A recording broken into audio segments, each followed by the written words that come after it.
ನಮಸ್ತೆ ಎಲ್ರಿಗೂ, welcome to Shri Om flavours kitchen. ಬನ್ನಿ ಇವತ್ತಿನ ರೆಸಿಪಿ ಏನಂತ ನೋಡೋಣ. ಇವತ್ತು ಸಿಂಪಲ್ಲಾಗೆ ಯಾವ ರೀತಿ MTR ವಾಂಗಿಬಾತ್ ಪೌಡರ್ನ ಯೂಸ್ ಮಾಡಿಕೊಂಡು ವಾಂಗಿಬಾತ್ನ ಟೇಸ್ಟಿಯಾಗಿ ಮನೇಲೇ ಮಾಡೋದು ಅಂತ ತೋರಿಸ್ಕೊಡ್ತೀನಿ. ಬನ್ನಿ, ಈ ರೆಸಿಪಿ ಮಾಡೋದು ತುಂಬ ಸಿಂಪಲ್ ಆಗಿರುತ್ತೆ, ಆದರೆ ಟೇಸ್ಟ್ ಮಾತ್ರ ಅಲ್ಟಿಮೇಟೆಡ್ ಆಗಿರುತ್ತೆ. ಬನ್ನಿ, ಇದಕ್ಕೆ ಏನೇನು ಇಂಗ್ರೀಡಿಯೆಂಟ್ಸ್ ಬೇಕಂತ ನೋಡ್ಕೊಂಡು ಬರೋಣ. ನೋಡಿ, ನಾನು ಇಷ್ಟು ಇಂಗ್ರೀಡಿಯೆಂಟ್ಸ್ನೆಲ್ಲ ರೆಡಿ ಮಾಡಿ ಇಟ್ಕೊಂಡಿದ್ದೀನಿ.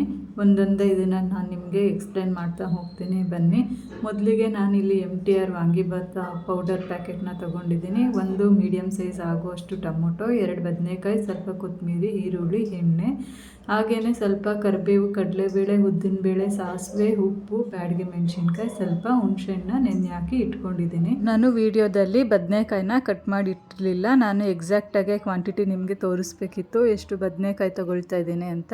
ಸೊ ನಾನು 2 ಬದನೆಕಾಯಿನ ಕಟ್ ಮಾಡಿ ಅದಕ್ಕೆ ಸ್ವಲ್ಪ ರಾಗಿ ಹಿಟ್ಟಾಕಿ ನೀರಲ್ಲಿ ನೆನೆಸಿಟ್ಟಿದ್ದೀನಿ. ಅದರದ್ದು ಕಲರು ಚೇಂಜ್ ಆಗಬಾರ್ದು ಅಂತ. ಅದು ಕಟ್ ಮಾಡಿ ನೆನೆಯೋಷ್ಟರಲ್ಲಿ ನಾನು ಪಾತ್ರೆ ಇಟ್ಟಿದ್ದೆ ಸ್ಟವ್ ಮೇಲೆ, ಅದೀಗ ಕಾಯ್ದಿದೆ. ಅದಕ್ಕೀಗ ಒಗ್ಗರಣೆಗೆ ಬೇಕಾಗಿರೋ ಅಷ್ಟು ಸಾಸಿವೆನ ಸೇರಿಸ್ಕೊಳ್ತಾ ಇದ್ದೀನಿ.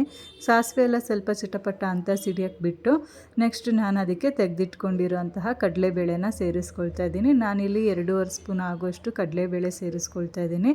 ಇದನ್ನು ಸ್ವಲ್ಪ ಎಣ್ಣೆಲಿ ಮಿಕ್ಸ್ ಮಾಡ್ಕೊಳ್ತೀನಿ. ನೆಕ್ಸ್ಟ್ ನಾನು ಇದಕ್ಕೆ ಸ್ವಲ್ಪ ಉದ್ದಿನ ಬೇಳೆನ ತೊಗೊಳ್ತಾ ಇದ್ದೀನಿ, 1 ಟೇಬಲ್ ಸ್ಪೂನ್ ಆಗುವಷ್ಟು.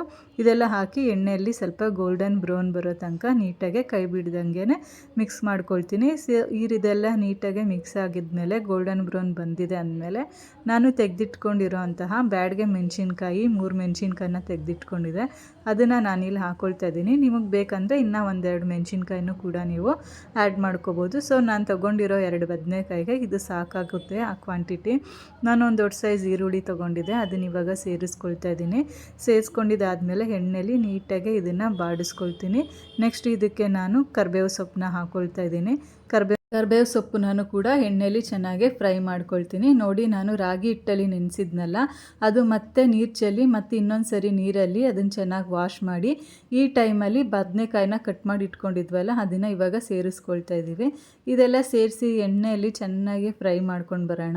ಬದನೆಕಾಯಿನ ಎಣ್ಣೆಲೇ ಫ್ರೈ ಮಾಡ್ಕೊಳ್ಳಿ, ನೀರು ಹಾಕಿ ಬೇಯಕ್ಕೆ ಬಿಡಬೇಡಿ. ಈ ರೀತಿಯಾಗಿ ಎಣ್ಣೆಯಲ್ಲೇ ಫ್ರೈ ಮಾಡ್ಕೊಳ್ಳೋದ್ರಿಂದ ಟೇಸ್ಟು ತುಂಬ ಚೆನ್ನಾಗಾಗುತ್ತೆ. ಬದನೆಕಾಯಿ ಅಂತೂ ತಿನ್ನದೇ ಇರೋರು ಕೂಡ ತಿನ್ನೋದಕ್ಕೆ ಇಷ್ಟಪಡ್ತಾರೆ, ಆ ರೀತಿಯಾಗಿರುತ್ತೆ ಈ ರೀತಿ ಮಾಡ್ಕೊಳ್ಳೋದ್ರಿಂದ. ಸೊ ಇದನ್ನೆಲ್ಲ ಎಣ್ಣೆಯಲ್ಲಿ ಸ್ವಲ್ಪ ಫ್ರೈ ಮಾಡ್ಕೊಳ್ಳೋಣ. ನೋಡಿ, ಈ ರೀತಿಯಾಗಿ ಎಣ್ಣೆಯಲ್ಲಿ ಫ್ರೈ ಮಾಡ್ಕೊಂಡು ಬರಬೇಕು. ಬದನೆಕಾಯಿ ಎಲ್ಲ ಬೆಂದಿದೆ, ಕಲರು ಕೂಡ ಚೇಂಜ್ ಆಗಿದೆ. ನೋಡಿ, ಈ ಟೈಮಲ್ಲಿ ನಾನೇನು ಮೀಡಿಯಮ್ ಸೈಜ್ ಆಗುವಷ್ಟು ಟೊಮೊಟೊನ ಕಟ್ ಮಾಡಿ ಇಟ್ಕೊಂಡಿದ್ನೋ ಅದನ್ನು ಇವಾಗ ಸೇರಿಸ್ಕೊಳ್ತಾ ಇದ್ದೀನಿ. ಸೊ ಟೊಮೊಟೊ ಎಲ್ಲನೂ ಎಣ್ಣೆಯಲ್ಲಿ ಚೆನ್ನಾಗಿ ಮಿಕ್ಸ್ ಮಾಡಿ ಅದನ್ನು ಸ್ವಲ್ಪ ಎಣ್ಣೆಯಲ್ಲಿ ಬಾಡಿಸ್ಕೊಳ್ತೀನಿ. ಈ ರೀತಿ ಎಣ್ಣೆಲೆಲ್ಲ ಮಿಕ್ಸ್ ಮಾಡಿ ಸ್ವಲ್ಪ ಎಣ್ಣೆಯಲ್ಲಿ ಬಾಡಿಸ್ಕೊಂಡಿದ್ದಾದಮೇಲೆ ಈ ಟೈಮಲ್ಲಿ ನಾನು ಇದಕ್ಕೀಗ ರುಚಿಗೆ ತಕ್ಕಷ್ಟು ಉಪ್ಪನ್ನು ಸೇರಿಸ್ಕೊಳ್ತಾ ಇದ್ದೀನಿ. ನೋಡಿ, ಇದಕ್ಕೆ ಎಷ್ಟು ಬೇಕೋ ಉಪ್ಪು ಅಷ್ಟನ್ನು ನಾನಿಲ್ಲಿ ಸೇರಿಸ್ಕೊಳ್ತಾ ಇದ್ದೀನಿ. ಉಪ್ಪನ್ನ ಎಲ್ಲ ಸೇರಿಸಾದ್ಮೇಲೆ ನೀಟಾಗೆ ಮಿಕ್ಸ್ ಮಾಡ್ಕೊಂಡು ಬರೋಣ. ಈಗ ಇಲ್ಲಿ ನಾನು ಉಪ್ಪು ಎಲ್ಲ ಸೇರಿಸ್ಕೊಳ್ತಾ ಇದ್ದೀನಿ. ಉಪ್ಪು ಸೇರಿಸಿದ್ಮೇಲೆ ಮತ್ತೆ ನಾನು ಟೊಮೊಟೊನ ಸಾಫ್ಟ್ ಆಗೋ ತನಕ ಇಲ್ಲಿ ಬೇಯಿಸ್ಕೊಳ್ತೀನಿ. ಸೊ ಉಪ್ಪು ಸೇರಿಸಿ ಮತ್ತೆ ಎಲ್ಲ ಮಿಕ್ಸ್ ಮಾಡ್ಕೊಂಡಿದ್ದಾದಮೇಲೆ 1-2 ಮಿನಿಟ್ಸು ಲಿಡ್ಡು ಕ್ಲೋಸ್ ಮಾಡಿ ಮೀಡಿಯಮ್ ಫ್ಲೇಮಲ್ಲಿ ಇದನ್ನು ಇಲ್ಲಿ ಬೇಯಿಸ್ಕೊಳ್ತೀನಿ. ಸೊ ಈ ರೀತಿಯಾಗಿ ಉಪ್ಪೆಲ್ಲ ಸೇರಿಸಿ ಮಿಕ್ಸ್ ಮಾಡ್ಕೊಂಡಿದ್ದಾಗಿದೆ. ಈಗ ಲಿಡ್ ಕ್ಲೋಸ್ ಮಾಡಿ 2 ಮಿನಿಟ್ಸ್ ಇದನ್ನು ಬೇಯಕ್ಕೆ ಬಿಡ್ತೀನಿ. ಇದು ಬೇಯೋ ಅಷ್ಟರಲ್ಲಿ ನಾವೇನು ಹುಣಸೆಹಣ್ಣನ್ನ ನೆನೆ ಹಾಕಿದ್ವಲ್ಲ ಆ ಹುಣಸೆಹಣ್ಣು ನಾರೆಲ್ಲ ತಕ್ಕೊಂಡು ರಸ ಮಾತ್ರನೇ ಕಿವುಚ್ಕೊಂಡು ಬರೋಣ. ಅಷ್ಟರಲ್ಲಿ ಇದು ಬೆಂದಿದೆ. ಆ ಹುಣಸೆಹಣ್ಣು ರಸನ ಸೈಡಲ್ಲಿ ಇಟ್ಟಿದ್ದೀನಿ ಕಿವುಚಿರೋದು. ಸೊ ಈಗ ಇದೆಲ್ಲ ಬೆಂದಾಗಿದೆ. ಇದಕ್ಕೀಗ ನಾನು MTR ಅವರ ವಾಂಗಿಬಾತ್ ಪೌಡರು 2.5 ಟೇಬಲ್ ಸ್ಪೂನ್ ಆಗುವಷ್ಟು ಮಸಾಲೆನ ನಾನಿಲ್ಲಿ ತಗೊಳ್ತಾ ಇದ್ದೀನಿ. ಸೊ ಈ ಟೈಮಲ್ಲಿ ಈ MTR ವಾಂಗಿಬಾತ್ ಪೌಡರ್ ಮಸಾಲೆನ ಸೇರಿಸ್ಕೊಳ್ಳಿ.